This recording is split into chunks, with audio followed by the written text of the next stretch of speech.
4. Back in the Van Nuys Studios. What's the name of the studio again? Second Floor Studios, Second Sherman Floor Oaks. Studios, Sherman Oaks. Underrated. If you're doing a podcast, do it here. Mike Nell's the fucking best. Got my boy Mike Eshaq here. Whoop, whoop. What's up, brother? What's cracking, bro? Nothing, man. Thanks. I'm glad you can make it. Mike, know, bro. So for the listeners out there, Mike was supposed to do this with me on Sunday. Yeah. And he apologized so profusely that he missed it. And I found out why when we were parking our cars down in the lot.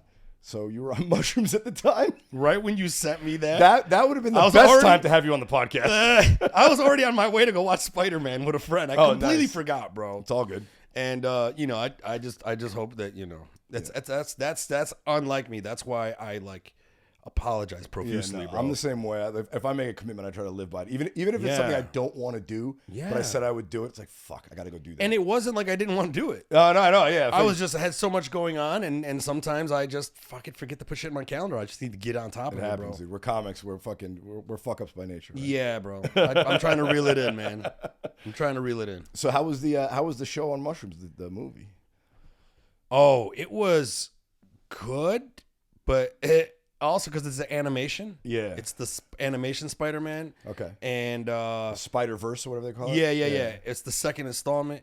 Bro, great movie. But on mushrooms, very cool. But there's moments where I'm like, is the fucking image moving around is it coming, on purpose, or is that just me? Is it coming off the screen? That's the thing about mushrooms. I don't know. Do you do mushrooms often? Yeah. How often is often? Bro.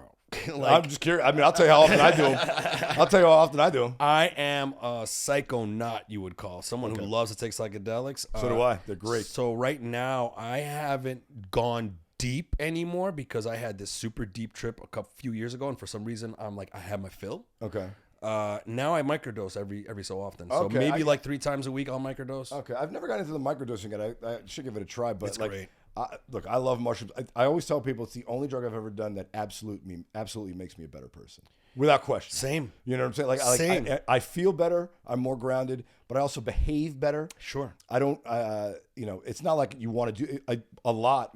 Once a month, once every other month. Yeah. And that's a lot. But you never do mushrooms and want to I want to do mushrooms again tomorrow night. It's kind of thing like you do them and it tells you That's break why for a bit. That's why I like natural drugs. Weed does the same thing. How many times have you rolled a fat joint and then you fucking smoked it and then like maybe 3 puffs in, 2 hours later you're holding it and you haven't fucking hit it, right? It's like it's you literally forgot to hit the joint. You forgot to hit the joint. That's nature's way of saying you're done, son. Exactly. And the good thing with mushrooms, like I tell other people, respect it when you take it. Yeah. Respect that shit. It's fucking dangerous. Start off small, but at the same time, there's a fail safe. And the fail-safe is your body adapts to it so much that if you take the same dose the next day, nothing happens. Yeah, that's right. You have to wait like a week or 2 weeks. You have to take a break to have that same effect happen again. for sure. And how deep was the trip you took? Like how many? 3, 4, 5, 6 grams? How big did you go? Oh, dude, this story here is what turned What's the most you ever done at one time? 10. Wow. The most I've ever done was about 7. I did 10. I did 7. Maybe it was 12, dude. It was That's crazy. It was in Indonesia. Crazy. Where the fuck did you get mushrooms in Indonesia? Well, you just lick the back of a frog or something? What the fuck? Well, lick the frog's asshole to get high? I'm pretty sure they grow anywhere. I'm going to give you guys some travel advice. Bali, Indonesia. Outside of Bali, there's a tiny little island, which is a 1-hour ride called Gili T. The entire island is only 7 kilometers. All right. And the whole island is devoted to parties and drugs. Okay.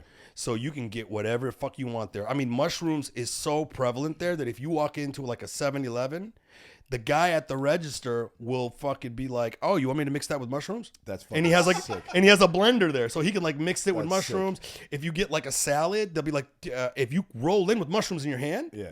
the chef will walk up to you and say, "I can put that in a salad for you." That's fucking great. So I took 10 grams there, fasted the entire day. I'll give you the Cliff Notes version. I've said this on my podcast many times.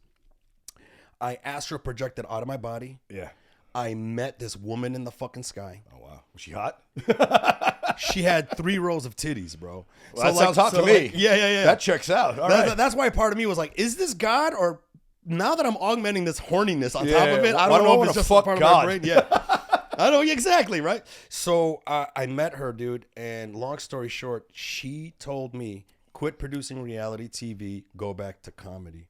Okay. And at the time, I had 4 rental properties, and she gave me an entire blueprint of what I needed to do. Oh, wow. She basically said, when you get back, quit your job, go back to Detroit for 1 year, Airbnb your apartment, stay with your mom for a year, take those 4 rental properties you have, sell them because they've already tripled in price, and then buy other properties. And in 1 year, I went from 4 to 9 homes. Oh, wow. Good for you. I didn't know you were a slumlord. No, man, I'm a good landlord, bro. I went from 4 to 9 homes, and for the first time, I was financially independent. And then that got me, when I came back to LA, I ended up going to my first open mic, and then that's what started it. So I actually listened to her, man, and that was probably the biggest teaching I've ever fucking had. And this is what trips me out the most. 2 years after I meet her, 2 years, I start researching ayahuasca trips. Okay. On Reddit.com, somebody said, ask me anything. I had my first ayahuasca trip. The AMAs. The question that got voted to the top was, did you see her? Oh, wow. That blew me away, bro. 2 years after I met this thing, changed my life.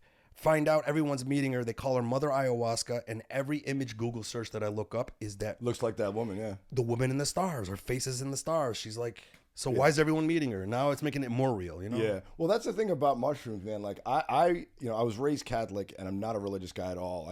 I shed that a long, long time ago as a kid. And Same. I for a long time, and I still am an atheist. I don't believe in like the traditional Judeo-Christian God. But you do enough psychedelics, you're like, fuck, man, there is something else. You know, like this is like this isn't the only reality. You know what I'm saying? Like there's something else bigger out there, bigger than all of us. You know, that's behind the scene that we don't know. I'm right there with you. And I don't know what it is. I'm right there with you. There's like a presence, you know? Yeah, it's like I think like you take mushrooms enough, your ego gets whittled down to nothing. That's what I love about it. You see the world for what it is, yeah. And then you realize how insignificant you are. Yeah. And then there's also how significant you are to know that, you know, right? Like, that's, you realize how small you are. But then, like, even when I took DMT, the feeling that I came out of that was I'm part of this soup of everything. Yeah.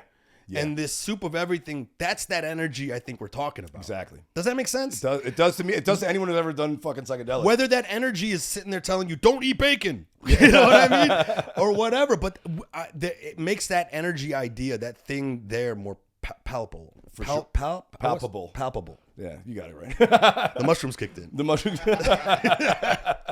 Yeah, man. The most I ever did once was like, I think I did 7 grams, Jeff died during the pandemic. And it was funny because, like, you know, no one's doing shit. Everyone's posting on Instagram. So I got a whole big bag of mushrooms. And we posted a photo of ourselves, like, handfuls, like, you know. Nice. With a big smile on our face before we did them all. Nice. And then we did them all. And we're up on the roof. And just like, I wish people could see the picture of the panic on our faces right now. 'Cause, you know, like you're going up like, oh, fuck. Yeah. And then you, like you said, you sort of leave your body. Like, like you forget that you're a human being. Did you astral project? Did you leave? Did you go to another realm? I didn't feel inside myself anymore. Wow. You know what I'm saying? Like, I know that. Like I felt like you kind of they call it an out-of-body experience, like a near-death experience. Yeah. That's kind of what it's like. Like I was laying there, and the only thing that was keeping me tethered to the fact that I was anywhere on Earth, was that I just kept saying to myself, I don't want, because I was playing music, you know, I don't want the music to stop. I don't want the music. So like my job was like that was your anchor. Yeah, it was exactly like just make sure you keep hearing the music. Keep hearing the music to know that where the music's coming from. Yeah, because if I can't hear the music anymore, then I left, and I don't know if I can get back. You know, like that. It's kind of like Hansel and Gretel. Yeah. Like the notes were my breadcrumbs back to Earth. Yeah. That's so. That makes any sense. No, it's very, very true. Yeah. Yes, no, I know what you mean. If you take enough, you lose yourself enough to where you have to find yourself again. Yeah. And that's kind of scary. Yeah, but that terror I like. I know. You know, because it humbles you. It does humble you, and it's a real. It like you said, it blows apart your ego. It's almost like being a newborn, but having control of language. Like there's a tree there, right? You've always seen a tree. Sure. But if you do enough mushrooms, you've never seen a tree before. Yeah. But you have words to describe it. Yes. Like, what the fuck? That's a very good analogy. What I'm saying? It's really hard to put into words like that. No. I think that's a very good one, because that's exactly what I felt like, and I said before, but your analogy was better. I always felt that when I took enough mushrooms, every mundane things all of a sudden gave me the excitement like I was a child again. Yeah, it's like, what? There's ants in the bark? You know what I mean? You keep pulling the bark, you're like, what? They're a family? Yeah, exactly. You know? I remember one time I ate them for my 30th birthday. So I did a bunch in college, periodically. And then I took a long break because I was working in finance, just doing like the fucking straight job. The grind, yeah. And for my 30th birthday, I went out to Yosemite with a good buddy of mine. We went camping for a couple nights, and the first night, he's like, "Hey, I got a surprise for you. Got some mushrooms." Yeah. So we ate them for my 30th birthday. We ate them in the afternoon, kind of at sundown, and we're sitting by this beautiful river. And for whatever reason, water always fascinates me when I'm on mushrooms, because I feel like it's like a great metaphor for for life and how people are. Like, like we're all little raindrops, right? And we're all scattered about. But then there's always times we sort of, slowly trickle together, right? You have your family and your friends, and then you have greater society, and you have the river, and then you have the ocean of the universe. It's a team. Yeah, and it's like, fuck. Like, just looking at the water for 4 hours straight, it was blowing my mind. Dude, you're such an artist. That's such an artist way to think. You know what I mean? I had a conversation with a dead tree. That was interesting. Did you? What was that like, bro? It was a tree. The tree was like, I'm over 5,000 years old. I was like, I'm twice as old as Christ. This is what he's telling me. It's like, I've seen it all. Somehow, it said that to you? Without words. It was like putting the images in my head. Yeah. And I, of course, I know in reality the tree wasn't talking to me, but who's to say it wasn't, bro? You know what I'm saying? Like, reality is as real as you feel it, bro. As you make it. If anything, even if the tree wasn't talking to you, what it did was it gave you sort of this emotional intelligence to really look at the tree like it is a living thing. Yeah. Right? So, like, I remember, like, when you do take mushrooms, you go out in nature. That's my favorite way to do it. For some reason, nature lights up the most. Yes. Yeah. It's almost everything like breathes when you're outside. Yes. The trees start swaying. Rocks start to swell. You know what I'm talking about? Yeah. And it's almost as if like you take the mushrooms and then now you're allowed to Bluetooth yourself into nature. Yes, that's a great analogy. Right? Yeah. It's kind of like you opened up and now you're connected with them in a way where they come alive. They're fascinating. You thought we were dead this whole time. Yeah. We were always here. We're always here. Exactly. And we can hear you. Right? Yeah. And you're an idiot. Yeah, stop pissing on me. Yes. Actually, please piss on me. I need the nitrogen. It's pretty hot here in Yosemite. I could use the nitrogen. Water me down a little bit, bud. Yeah, please. Fertilize me. Yeah, take a shit over here. Yeah. Okay, they want me to do it. You're going to prison for indecent exposure. And you try to explain to the cop, do you don't understand? The tree needs that. Take some of these mushrooms. You'll get it. You'll get it. Now you're really going to prison. Have you done ayahuasca? No, I haven't. Because I know that's hot in LA. Yeah, I haven't done it here, bro. I did DMT. You smoke it? Yes. Okay. So I did the 15-minute version. Yeah. So basically, it's taking like ayahuasca is supposed to be blended with something that elongates the high. Yeah. Because there's a part of your brain that can process the DMT so fast because it also makes it. That's right. The leaf they use to cook it with kind of blocks those receptors that it's an inhibitor to wash it away. Yeah, exactly. MAOI inhibitor or something. And when you mix it with this inhibitor, it blocks your brain's way of processing it so fast so that the trip with ayahuasca is like a DMT trip, but on slow drip. Okay. Right? DMT is like punched in the face. Okay. Go meet. I heard it's super intense. You kind of like rock it off, and then all of a sudden you wake up back where you were like, what the fuck was that? Buddy, you go from instant sober to instant intense LSD trip in a second. Oh, wow. Bro, I'm talking about it's instantaneous. Yeah. And then the deep part of the trip where you like go wherever you're going, 8 minutes, 9 minutes. But how long does it feel to you when you're in it?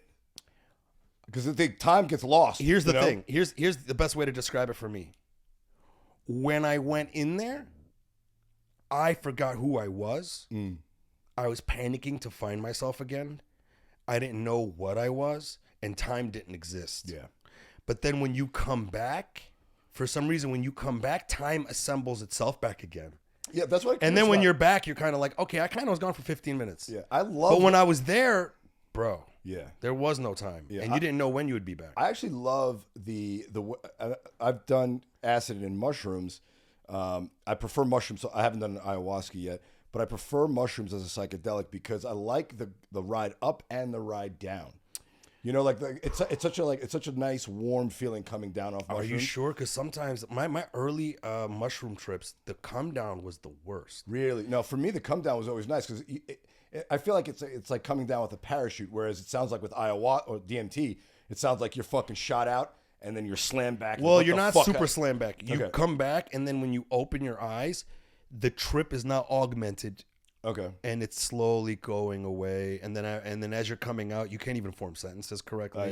It's almost like you have a stroke. It's kind of like how you're talking. Yeah. It's like you can't even like, and then you're back, and then when you're back, you're completely sober, completely fucking sober. Yeah, that's crazy. It is crazy, but I mean, I don't know, dude. I feel like there's a glow with mushrooms on the come down. Like the next day after a mushroom trip, I still feel. I'm not high, but I just. You never had a bad trip? Calm. That's the thing. No, I've never had a bad trip, even intense trips. But maybe that's just my sort of mindset. It's like an intense trip. is still a good trip to me. It's like I got something from it. You know what I'm saying? Like if I I've never had like terror. I've lost myself, and I've had like. I've gotten like, I've had to like throw up during a trip. No, I've had excruciating, painful Oh, yeah, but I've never had trips, bro, where it was like I was going through 5 years of therapy in this 1 hour or 2 hours. See, but I've had that trip. too. And it was a pain. To me. It was a pain. I've gotten emotional during trips for sure. No, I mean, it was a pain, like hurting pain of like me realizing the things that I'm not doing, like calling your mom. Like I remember one time I was like tripping so hard, and then I was coming back down, and then when I was tripping when I was younger, every time I would come down, so the trip up was like yay, and then the trip down was like you're dirty.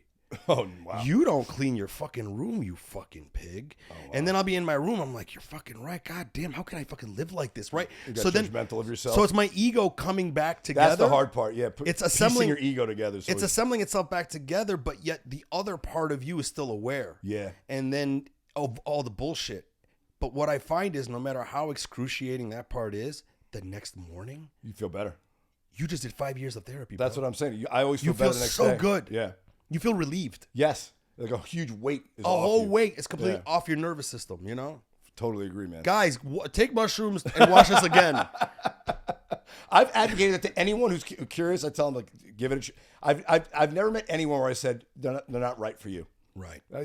Well, listen, I know medically, like, they say if you have like a history of schizophrenia, you guys should. And I don't know that, obviously, but if anyone's ever curious, I'm always like, dude, trust me, it's worth a shot. I will say this. If you're listening, okay, if you want to do mushrooms, get yourself one of those little tiny scales that I have, right? Yeah. And measure yourself 250 milligrams. Yeah. That is a quarter of 1 gram. Take that quarter of 1 gram. That's a very tiny dose. That's like a microdose. Yeah. Right? And if you're still worried, eat food before. Yeah. And then take it. And then assess yourself. In about an hour, hour and a half, how do you feel? And then I think from there, you can go from quarter of a gram to half a gram. Yeah. From half a gram to 3/4 of a gram, and assess how you feel. Yeah. And then you'll get to a point where you're like, you know what, I'm not too scared of this. And then if you feel like taking the heroic dose, do it. Yeah, yeah. I mean, so I've always found though that, like, when I'm eating mushrooms, I can't sort of add on to it. Like I have to, like, if I said I'm gonna do 2 grams, I have to do them all at once. If I want to do 3, I do them all at once. I can't do 2 and then do another one, and it's gonna take me higher. Oh no! I'm not saying in the same different settings. Okay, yeah. I'm saying in different settings. Yeah. So because your body adapts. That's to what it. I'm saying. Yeah, your body adapts to it. So then if you take a gram after that, you're really not doing it. Yeah, it's not gonna do anything. But I think it's good to be like, I'm gonna microdose today. Yeah, I would recommend that. Pick a time, go quarter of a gram, assess how you feel for that day. Yeah, and then wait maybe a week or 3 or 4 days. Yeah. Try half a gram. Exactly. And then go up from there and then assess how you feel. Sooner or later, you're going to get to a point where you're going to be like, yo, 2 grams is perfect for me. Yeah. I've found mine. It's 3.5 grams. Right. That's where I know I'm going to have a good time and the trip's going to be good. I'm going to have, enough visuals that I don't feel disappointed, but not leave my body for 12 hours. I'm telling you right now, dude, try a gram. Try a gram. Okay. Measure out just 1 gram. And if you're going to go out, right? See, that's the thing. I on 3.5 grams, I don't like going. I'm not going to go to a party. No, but if you do like when I do 3.5 grams, I'm camping for the night. That's how I do it. If you do half a gram to 1 gram, that's a go out range, dude. You're gonna have some of the best conversations. You're gonna be so present. You're gonna be feeling. Yeah, I gotta get into the. You're just gonna feel good. I think you just talk. You talked me into the microdosing. It's great, bro. Yeah. What do you take when you microdose? Like a quarter of a gram, half a gram? It all depends on how I feel, man. Okay. Anywhere from a quarter to a half, or sometimes if I really want to feel loose, I'll do a gram. Okay. Do 1 gram, and I won't even need to drink that night. Yeah. It's almost like you don't even want it. No, but you get the good feelings like you're drinking. Yeah. So you're not even tripping. You're not seeing shit. Yeah. But you feel good. I can see that. Yeah. I can see that. Dude, you said you were a fucking reality TV show producer before? Yeah, I used to produce the show Swamp People. No shit. On History Channel. Shoot 'em! No shit. Yeah, the whole time I was like cutting up. You get a Yemeni to produce Swamp People. Yeah. Are you from Yemen? My family's from Yemen, yeah. Oh, wow, good guess on my part. I know my Arabs, I guess. Well, Public Yemeni. That's what I call myself, Public Yemeni, #1. That's my podcast, too. Find it. Check it out. MikeFromDetroit.com. No, I just guess because I grew up with a lot of Arabs in Queens. Yeah. And there's a lot of Yemenis. Yemenis own the bodegas. Bodegas. Yeah, so I was like, it seems like a Yemeni. Yeah. I was like, he's not Saudi. No, fuck no. Yemeni people are very boisterous and they're very nice people. I always say Yemenis are the kindest, most loving, most charitable, most giving people. But that also gives them a reason to kill you if you don't meet them halfway. Yeah. Because Yemenis will fucking kill you if you're not a good person. They will just kill you, bro. Are you first generation? Your parents from there? My parents, well, this is kind of crazy. My mom and dad were born in Indonesia. Okay, well, that's not uncommon. I mean, you know. That's like in Southeast Asia. Yeah. A lot of Yemenis have been living in Southeast Asia predating Islam. Yeah. So there's a long history of Yemenis in Indonesia. And then they moved to Dearborn, Michigan with the rest of them. Exactly. They moved to Dearborn, Michigan, bro. Dearborn, Michigan is kind of like, it's like how South Florida is to Israel. You know? Yeah. Or what New York is to Italians. Exactly. You know? Yeah, it's like that. Exactly. Yeah. Exactly. Actually, I heard it's the largest Arab population. No, largest concentration of Arabs. Yeah. It's not the largest population. Okay, concentration. Okay. I think there's more Arabs in New York than there is in Dearborn. Yeah, like per head though. But when you go to East Dearborn, it's the concentration is so thick that like everything is bilingual now. Yeah, that's kind of crazy. Yeah, I like that though, man. It is cool. The food's amazing. Middle Eastern food is when great. you get that many any type of group of people that live in one area and they really are concentrated, the food is going to be off the charts, bro. Sure. Because they're all competing with each other. For sure. You know? So have you been to Indonesia? All the time. Well, I know you went to Bali, but you saw family out there? Oh yeah, my mom. I got all kinds of family out there. My mom now, she's retired. She lives out there. Okay. I think I'm gonna go there in That's awesome. mid-July. Dude, I'm always fascinated by that. Like when you see, because everyone thinks like, oh, America, this is where the melting pot people come to, you know, but. Like when I see like a black guy speaking French in Paris, I'm like, what the? I know. You know what I'm saying? Like I know. It's weird to us. Yeah, exactly. In Chile, there's a huge Japanese population. The president looks like a Japanese guy. Oh, but wow. he speaks perfect Spanish. Oh wow! It's like what the fuck? Like how is? Yeah. Like, I can hardly wrap my head We don't around. realize that because we think only America's the place. We're so up our own ass. Goes Yeah, to, we're so up our own. We're so up our own ass. I mean, like, bro, and you've heard this before. Like, fucking NBA world champs. Who in the world are you playing? We're only playing each other, and then we're just like, we won the world, bro. Well, at least in the NBA, they have a lot of foreign imports now. But like, you know, still, but like football, it's like, you know, world champs. Like they don't play this sport anywhere else. That's what I'm saying. That's another thing, right? Yeah, right. The only ones who play it, U.S. champs. Yeah, U.S. champs. Well, maybe with football, you could say world champs because we're the only ones in the world playing. Exactly. Yeah, fair enough. Yeah, you know. But then to be like with the NBA, I'm like, go fuck yourself, bro. I still said it though. I don't give a shit. So how'd you get into fucking reality TV producing, of all things? And swamp people. I mean, you don't look like a Florida guy, fucking no, Louisiana guy. But I got it. It's really interesting. So I started doing comedy at the Second City in Detroit. Okay. All right, and I came up there, and that's how I got my comedy chops at first. While I was doing that, I was also teaching myself filmmaking when I was young, and I started becoming really good at making videos, and I started making sketch videos. Then I created this video that went viral called MTV Cribs Arab American Style. Okay. And I made it look just like MTV visited some fat loser's home in Dearborn, Michigan. And the whole video. One of your buddies, like, hey man, your house. And we got his mom's house. Nice. And it's a funny video because the guy I got it is really funny. And the whole thing, he's showing you his house.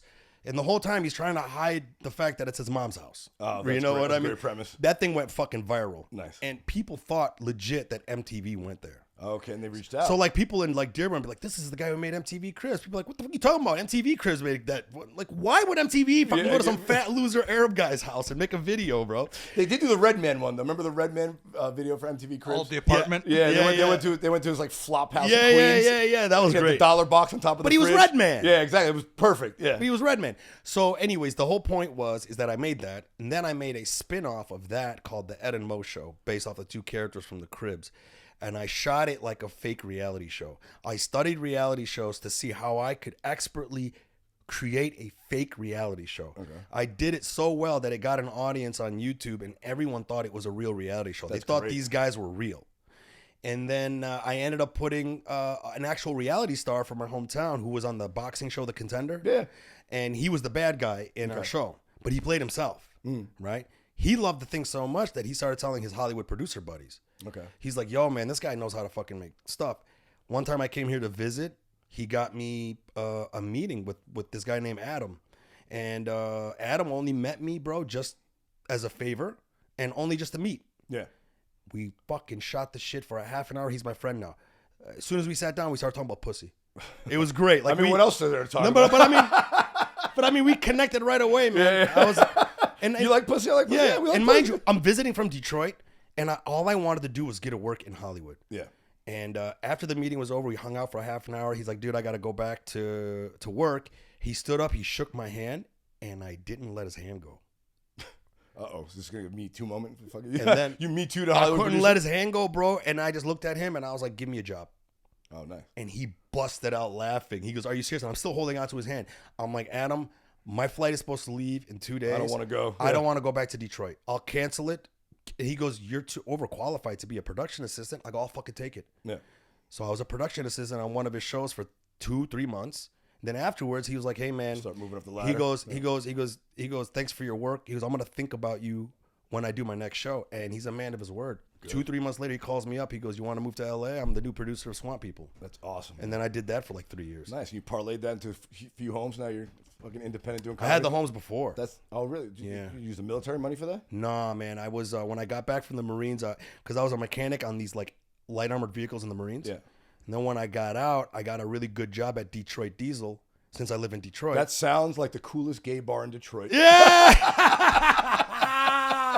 That's hilarious. Yeah. West Hollywood needs a Detroit Diesel Yeah, location. they even got the diesel dance where they go up and down like a piston. They're all dressed like pistons and shit. They got piston things on their dicks. Would have also accepted 80s wrestler. Exactly. Yeah. That's hilarious. Detroit Diesel. Wow. All right. So since I was working on Detroit Diesel engines in the Marines, it transferred to this really good job in a factory. I was making bank, bro, and they were asking for overtime. I was taking all the overtime, and I was living with my mom. Nice. I worked there for 2 years, got fat, got depressed, but then by the time I got laid off, I had stacks. And then my mom was investing with this guy. Yeah, get some of those Detroit properties out of bankruptcy or foreclosure. And buy a few, rent them out. And then I picked this guy's brain. And then I was like, you know what? I'm going to start doing that. And then I started purchasing homes at the time for like $20,000. Wow. And renting them out. What year was this? This is when did I start, dude? 2000. I got my real estate license around 2007. Oh, okay. So you started buying right at everything started to fall apart. So you were getting good pricing. Right when things were falling apart is when I started. I love that, man. I love any story where you kind of like stumble into the next thing, into the next thing, into the next thing, you know? Because life is like that, man. Fucking change comes at you. You know, whether you like it or not. That's the one constant in life is change. Yeah. And this too shall shall to capitalize on it and to not, you know, be afraid to take a chance and to shift and change. That I feel like that's the mark of a real survivor, being able to roll with the changes that come at you. Yeah, you know? I think that when you can roll in a valley, if you're like the economy, recession, all kinds of shit are going against your way, if you can survive that, when the shit picks back up, bro, it's like while you're in the valley, it's like you running underwater. Yeah. And then you've gotten your muscles so used to that by the time thing picks up, now you're running on the moon. Yeah. You're just bouncing in no gravity. You know what I'm saying? Because you've suffered the pain that you needed to suffer. Yeah. And being able to reinvent yourself. I mean, that's how you get through life. You have to be able to reinvent yourself. Mushrooms, baby. Yeah, man.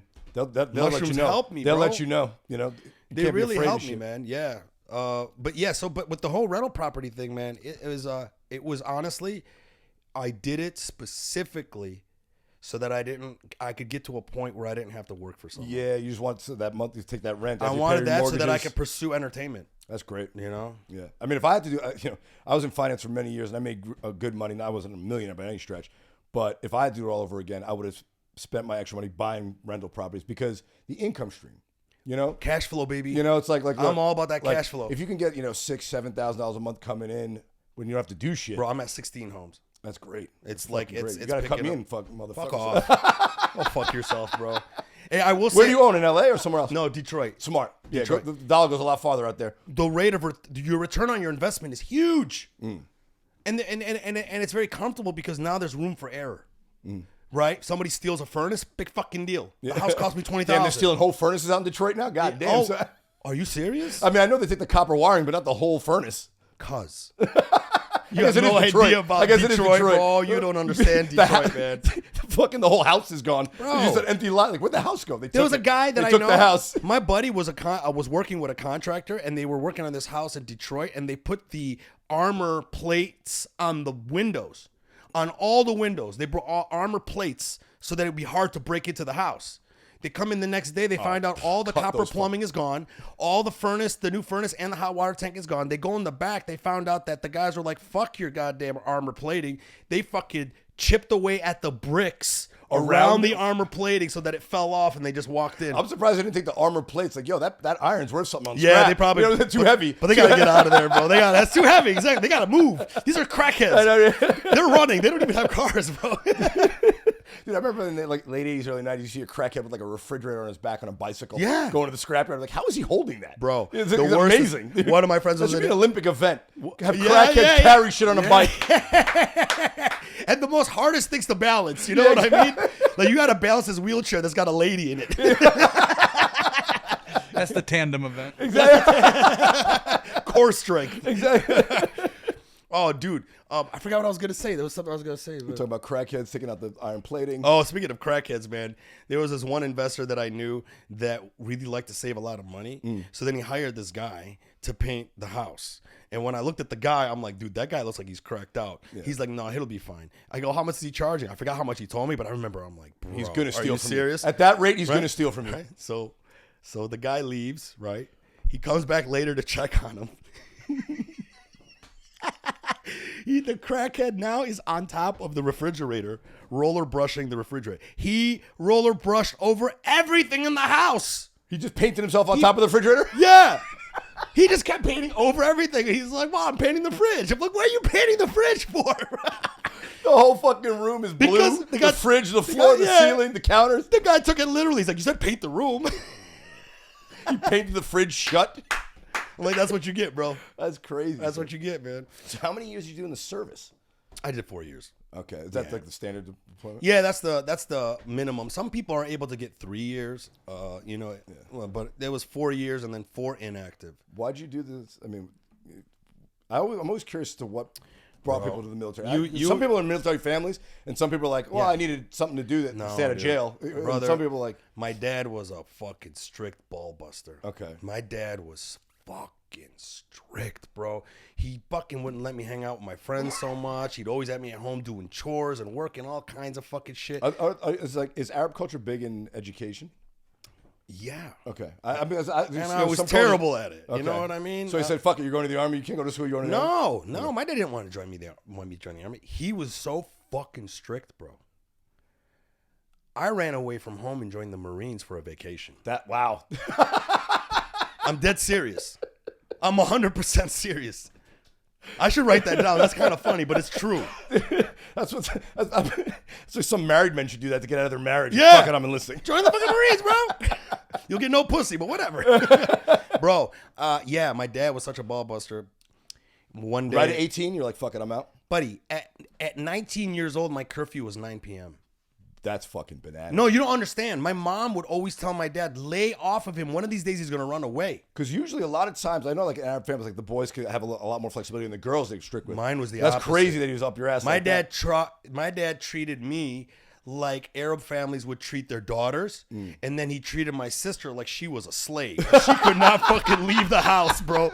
That girl couldn't do shit. She was chained to the radiator. For real, yeah. To the kitchen. Yeah. Keep cooking. What the fuck are you doing? You'll learn. Yeah, dude, it was too strict, man. And then it got to a point where me and my dad got to throwing blows. That always happens, man. I hit my dad for the first time. There's always. I feel like that's a common story. You always ask any other man, like, when's the first time you bowed up on your dad? We've all had that moment, like when you're 16, 17, 18. Your father's getting fresh, and you're like, "Fuck you!" You step back to him, bro. And it comes to that a lot of times. But you know what it was? It was a really weird punch too, because it was like I was so fucking mad. Did you get him good though? I don't think so, because he fucked you up after, didn't he? No. It's not that. I threw a haymaker. He fucking ducked and then whipped the shit out of him. Like if you could see my first punch in slow motion, the first punch I threw, I was fucking going to jack him, And then 3/4 of the way, I'm like, that's my dad. You pull back. And then I kind of like hit him, but I didn't hit him as hard. And then I was going to do another hit. And then I realized this is stupid. I just crouched like this and I just let him hit me because it was like, I felt beat your bad. father up. Yeah. I felt bad. I was hitting my dad. But then it got to that point. My dad started throwing clothes at me. My mom was crying. My sister was crying. The cat ran in the basement. You know, that's it. The cat's like, fuck this shit. And my dad kicked me out. And this is exactly what he said as I was leaving. He goes, if you can't follow my rules, join the Marines. Maybe you can follow their rules. And you're like, well, that's a good idea. Next Somewhere to day, go. I'll have the roof over my head in the Marines. Bro, next day signed up. Okay. My best friend went to the recruiting station to talk me out of it. Actually, because the recruiter was talking to you. No. Hey, man, you don't belong. You're not what we're looking for in the Marines. Yeah. You know, I mean, you look like the enemy. This is a... Yeah. Are you okay with covert ops? Yeah, exactly. Yeah. We have an undercover division in the Marines. Yeah. Can you speak Arabic? But yeah, so my buddy, man, my boy D, we were working at UPS at the time, and then I was like, dude, stop me off to this payphone. Remember payphones? Yeah, so I went to the payphone, and I called the recruiter, and my buddy heard me, and then I got in the car, and I'm like, I need you to drive me to this address. And then he goes, I'm not taking you there. I'm like, why? He goes, I'm not going to make you join the Marines. Yeah, it's a bad idea. So then I was like, fuck it, I'm going to get up and walk out. So I started walking. Then he goes, fine, I'll pick you up. This guy, he's Egyptian. He's always been melodramatic religious. Oh, wow. A melodramatic religious guy, right? Yeah. He's even worse now than he was back then. But then he goes, you know what, man? I think Allah wants me to drive you to the recruiting station. I'm like, oh, yeah? Why? It's my destiny to talk you out of it. Okay. That's why. That's why I'm driving you. Well, Allah was wrong because you joined. Hold on. He goes, I'm going to talk you out of it. All right. We get to the recruiting station. He signed up with me. That's fucking great. That maybe Allah was saying you got to go too. Yeah. No, I'm like, where's Allah now, bro? What happened to your destiny? I know, right? But he joined with me. He saw me sign the dotted line, and then he signed up with me, and we joined together. Was it pre or post 9/11? Before 9/11. Oh, wow. So you were in when 9/11 happened? No, I was already out. Oh, okay. So, all right. Yeah, bro. Good. You got in when the getting was good. Buddy, I was in during the Clinton administration. The best time. I always say he wasn't dropping bombs, he was dropping loads. We didn't do shit. Yeah, it was a good time, yeah. We didn't do shit, bro. Yeah, dude. We were underfunded and we had nowhere to go. Yeah, exactly. It was just go to the lot. Give me some college money. Pretend like I'm fixing this fucking thing. Bro, you literally went to mechanic school. There was that real...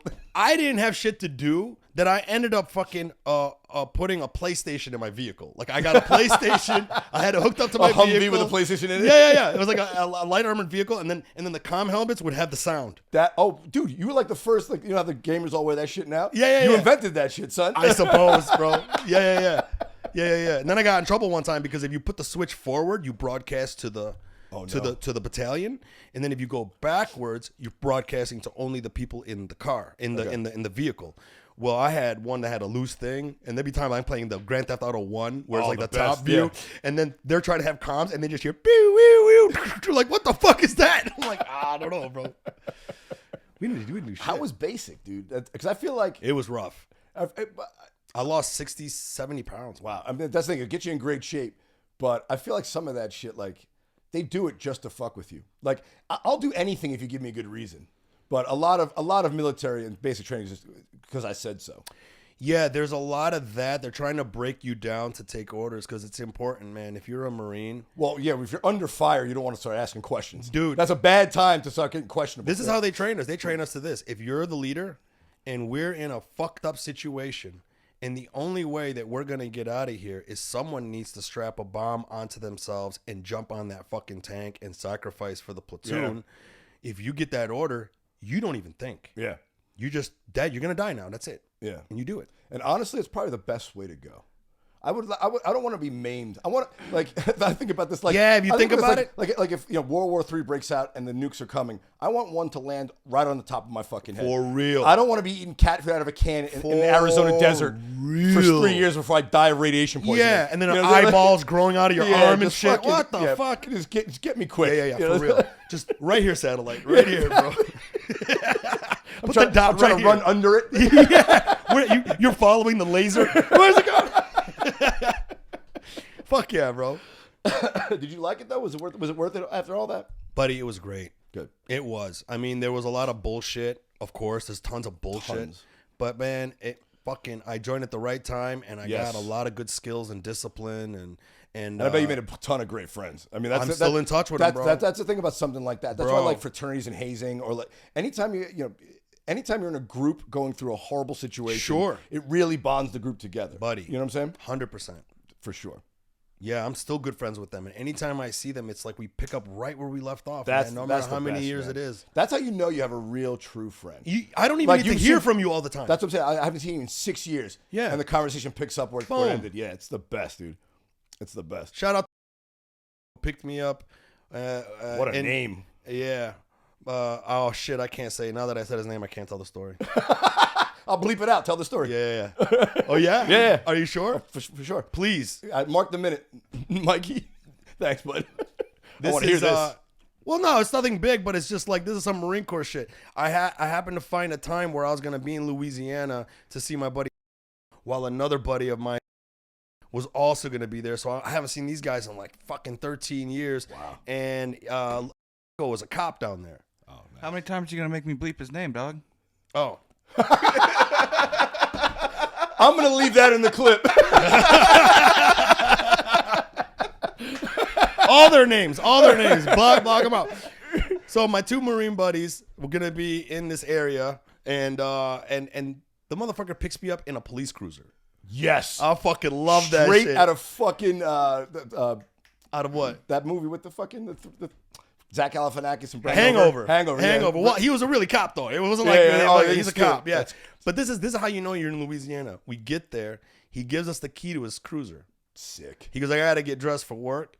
He goes, you gotta take my police cruiser and you gotta go to this drive-through daiquiri spot. They got some great daiquiris there. Drive-through daiquiri spot. That's how it is. So we're driving in a cop car, drinking and driving in a cop car. That's what I'm saying. What the fuck? You're gonna get him fired and all of you arrested. That's what I'm saying, bro. But no, he told me, he goes, don't worry about it. If anybody pulls you over, just let them know you know. Yeah. I know the shift supervisor. We're good. It's crazy, bro. That was a fucking. To me, I'm like, we're really getting daiquiris in a police cruiser, bro. That's the best, dude. Yeah. I'm actually going to Naples, Florida this weekend to do some shows with Jeff Dye. Nice. And last time I was out there was during the pandemic. Yeah. And one of a gentleman came to the show, my buddy Tom. Shout out Tom. I won't say your last name. He used to be the chief of police at a neighboring town to Naples. Now he's like a private investigator, and he loved the show. We got cigars with him afterward.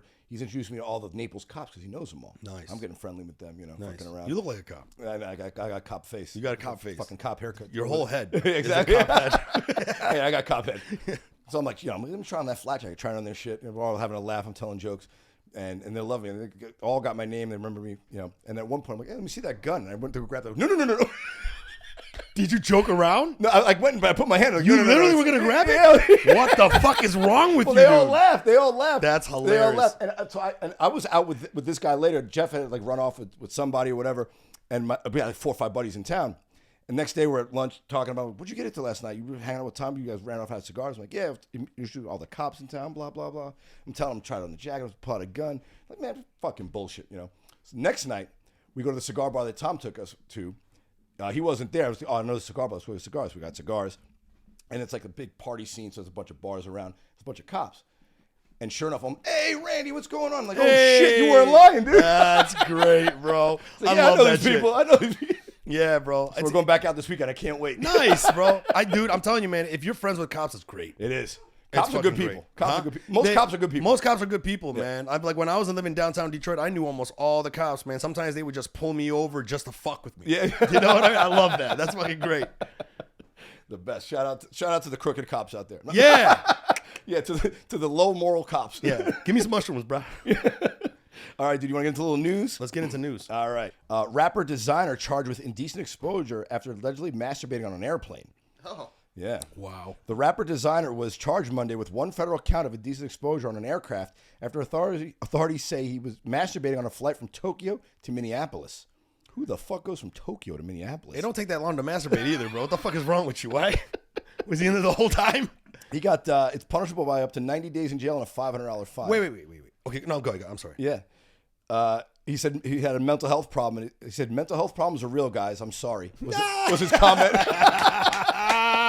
That is the thing that everyone uses to like get off my back. Yeah. Mental health, bro. And everyone's Yeah. like, oh, you have a mental health problem. Yeah, it's a cop out. But what I was going to ask you about that, have you ever masturbated on an airplane? Never.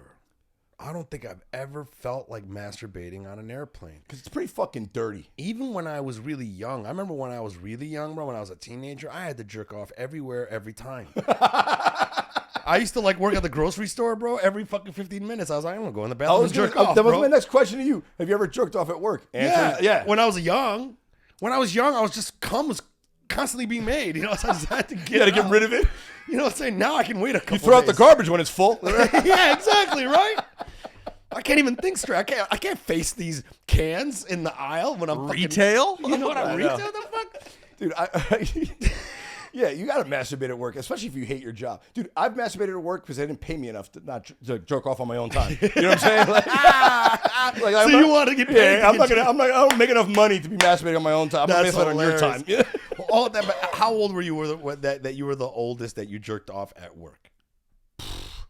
I mean, I would say when I was an investment banker in New York was probably because I was working like 100 hours a week. So if I was gonna jerk off, it had to be at work. Oh, really? It was sad how much I was working, bro. I was cutting. I wasn't even cutting. I was cutting into sleep. I was cutting into shower. I used to shower at the office to save time because they had like a lounge. That's some real hustle shit right adults, there, yeah, bro. man. And then like I said, when I was working that one job, I worked myself to a very unhealthy state. Yeah. It was just constant chasing money, bro.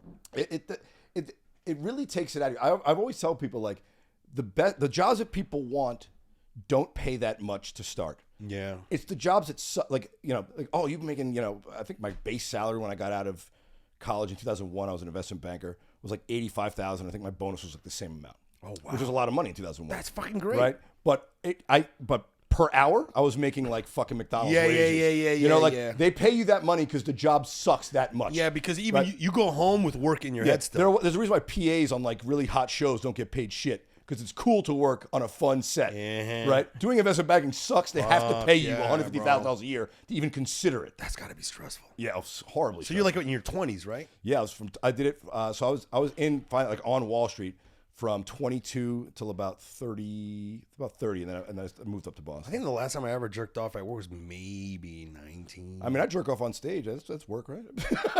That's my closer. Is my master. I mean, that's why my hands are always in my pocket. My dick is right on my hip, guys. I got a condition.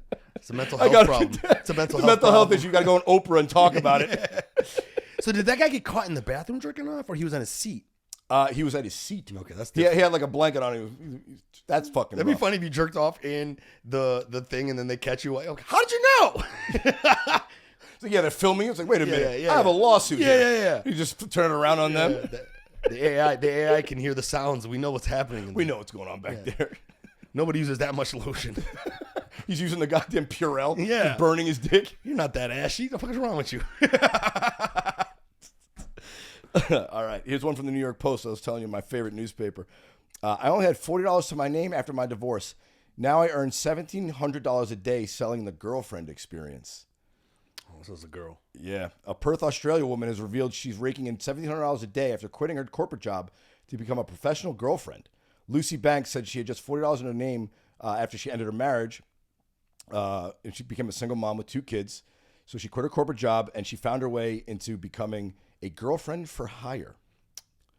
Do you know what the girlfriend experience is? I don't really know. I hope that means that they give you a blowjob with no condom. Dude, you can get. I mean, right? No, so essentially, these girls just like she's essentially a prostitute, but she comes to your house and will like pretend to be like you guys like go to dinner and hang out, and Who the fuck wants that? Exactly. The fuck wants the You pay a hooker just for the fucking, not for the hanging out. That's the shit I'm trying to avoid, bro. Exactly, bro. If I want to hang out, I'll call my boys. Yeah, that's what I'm talking about. What the fuck? Was Let it me just Charlie bust Sheen this that nut. said you pay him to go away? Yeah, exactly. Charlie. Yeah. Let me bust this nut so I can go play my fantasy football shit. Let's go. $1,700 a day. But hold on, does she have sex with them? Yes. Okay. Not all of her clients, but some of the clients. She said it. She goes, It's really a deeper connection. I guess they probably come to my page because they're curious, but they stay because there's that genuine connection. So she's just a good actress, essentially. Genuine connection, meaning their dick is in her. Yeah, exactly. That's a real connection. I know, but that's a funny thing to me. Those kinks that people are into, there's no fucking involved. There's what? There's no fucking involved? Yeah, like if you have a kink. Some people are like that. I know, dude. I had a. Is that what a real kink is? There's a kink. A kink is. Hold on a second. A kink is. I thought a kink is something that you need to have done in order for you to really enjoy or actually come. Yeah, but that's the thing. Some people's kinks don't involve sex. Really? It's just like getting smacked or something, then they come. Dude, I had a woman in here. She's like an adult film actress. Yeah. She and she's on OnlyFans, but she specializes in financial domination, where she doesn't even have sex with these guys. They just give her, like, they're like wealthy guys, like powerful guys. They give her like their credit cards and their social security number and the phone number to their wife, and they're like, hey, threaten me with by stealing my money to tell my wife. They get off on that. They don't even fuck. You don't even fuck these guys. She just fucking extorts them, and they like the extortion. Are there guys out there that are into like a bald bearded guy doing that, bro? Because I'll do that all day. I'll do the boyfriend experience. I'll do the boyfriend experience and just cheat on you. Yeah, with another woman. There you go, bro. You ain't even good enough for me. Fuck, that makes me so mad. What am I doing with my life? I know, right? It's like I'm here working like fucking like a normal person, like an idiot. Rule 34: if it exists, a porn exists of it. That's just like a is this the weird website? statement. But it's just like a common thing that everyone's always said out there. Rule 34. There is a porn of it. I'm sure. Start uploading. Start uploading. That's Yeah, great. but it's just like it's a stupid saying on the internet. Rule 34. Yeah. What's your kink, Mikey? Regular Like sex? He just wants a girl to touch her. Willing. Yeah, consent. Yeah. That's my kink. Yeah. The kind of Touch your knee. Ooh. Yeah. She likes me. That kink. Yeah. Oh, yeah. She likes me, bro. I think she likes me. All right. One last one here. This one's great. Penis enlargement is on the rise. Filler shots are all the rage now. Send me that link. What? Send me that link, bro. What is that shit? Who's the doctor? It's the secret weapon in a different battle of the bulge. Dissolvable penis injections. I feel like I'm holding a baseball bat, Carlos, 25, said after getting his filler in his penis. Baseball bat. A little too much. I don't know if I want to go that big. He tacked on 1.5 inches in girth. Ooh. I wonder if that's. I wonder if that's. No one's giving you a blowjob. I wonder if that's erect or soft. Because if 1.5 soft, erect is probably like you've probably got like a fucking tree trunk for a dick, like a tuna can. You know what I'm saying? What the fuck? I can't even find the words to describe it. I know. The penis pumping procedures have been around since 2016, but have really gained steam here in 2023. Is it safe? That's what I'm saying. You see how I'm trying to find out more about this? I know. I know. What? What's the solution? Where do I get it? How much? How much? Dude, you would think they've perfected the breast implants by now. You would think that, and they're getting better with men's put Hair back restoration. on. Yeah. You would have thought by now they would have perfected fashioning a bigger penis. Well, they had to solve the pills first and keeping it up. Like That's science good has point. gone pretty Good far. point. That's actually the trans people might help us figure out penis enlargement surgery. Hey, Yeah, you're probably right. But Here's the thing, though. Instead of that, how about you make a pill that makes girls' pussies tighter? Yes. Dude, I've had this. I've had this argument in my head and with like friends of mine. I've said it on the podcast, but it always sounds like I have a small dick problem. It's not that at all. Yeah, you do. It's all right, it's bro. fine. No, it is fine. No, but it's just. But you would agree, there is such a thing as whack pussy. Okay, can I? Like some place like that's not great. That one's good. Can I make a rebuttal to that? Okay, I'm now starting to get to the idea of it's not that the pussy's whack. Person attached to it is whack. Well, there's that too, but I try to pay now. I don't want the girlfriend experience. So yeah. One and done. No, there is that, but sometimes, bro, I think it's the way your dick is shaped fits with and that. where their pussy square peg, is round shaped. hole. You know what I mean? And I bet you any money, like you would fuck one girl, be like, man, that pussy's whack, but then some other dude be like, that's the best pussy I ever had. Yeah, that's true. But then again, it's also I think some pussies whack. Some pussies are like I'll get in there and I'm like, there's no ridges. Where are the ridges? Yeah, what happened? Exactly. It's like every other human being. Like some people are tall or short. Some pussies are fat and Yes, small. Like there's some variance. dicks are big and some dicks are small. Yeah, there's some long and short. There's variance. Same that's shit. That's how it works in the world. But what I worry about with stuff like this is like dicks to men are like engagement rings to women. Like it doesn't matter if the woman likes it. Like guys will just get the biggest possible dick if they could. Even if a girl doesn't like it, just so he can impress his boys. Just like women might not give a shit about that ring. They want that big ring to impress their girlfriends. Yeah. You know what I'm saying? They don't even want the marriage. To impress their friends. They don't even want you. Yeah. They just want that ring. Yeah, exactly. Look. Exactly. To brag to their friends. But I don't think guys would like I don't think I would get my dick bigger just to fucking whip it out in front of my friends. I don't want them to look at my dick. That's what cars are for. No, but that's what cars are for. No, honestly. You seen my car, cuz? No, yeah. Challenger RT Classic. Pop it. Honestly, means the big leveler here.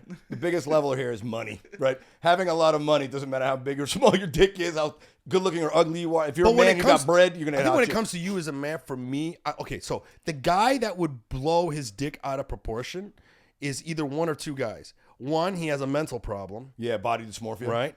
Or two, he doesn't talk to a lot of women. Yeah.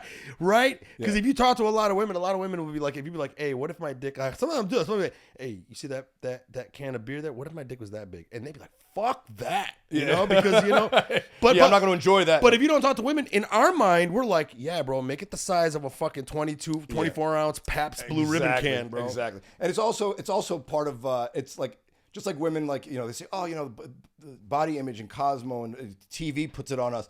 Well, guys, you know, consume most porn, and every guy in porn, they're kind of a freak show about it. So we think that's how big I got to be for it to count. Buddy. It's like no. Like, you know, like those guys are in the top 0.1%. Buddy. That's why. That's what. It's like Shaq. Like, of course he's a 7-footer. He's in the NBA. Buddy. You know. For the longest time, I thought I had a really small dick. I swear to God. Just watching black porn. No, because a girl that I was dating, she said, you need to get the bigger condoms. And I'm like, really? Because she was like, she made me go get magnums. And then I couldn't understand, because in my mind, I swear to God, this is how insecure I was.